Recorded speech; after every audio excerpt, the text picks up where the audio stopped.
VEED versus DaVinci Resolve Usage Experience. In this video, we'll be comparing VEED and DaVinci Resolve, two video editing tools designed for very different types of users. Links to both products are in the description below, so feel free to explore them further. Let's dive into their features, who they're best suited for, and how they stack up.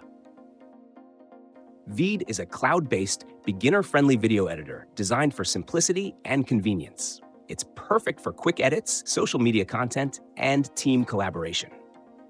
With tools like trimming, text overlays, subtitles, and simple transitions, VEED is ideal for those who want to produce polished videos without dealing with the complexities of professional editing software.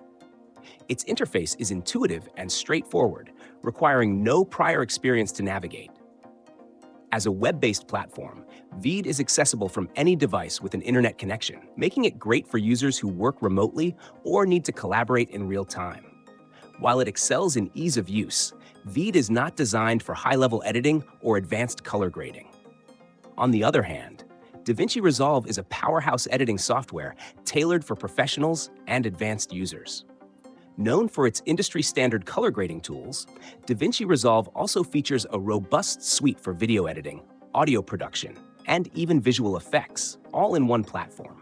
It's widely used in filmmaking and post-production, offering unparalleled control and precision for high-quality projects. While DaVinci Resolve provides a free version with extensive features, the learning curve can be steep, especially for beginners. Its desktop-based design means you'll need a capable computer to fully leverage its potential. But for users looking to create cinematic-level content, there's no competition. In summary, if you're a beginner or need an easy tool for quick edits and online collaboration, VEED is an excellent choice. However, if you're working on professional-grade projects or need advanced features like color grading and visual effects, DaVinci Resolve is the way to go. Check the links in the description to learn more and decide which tool fits your workflow best.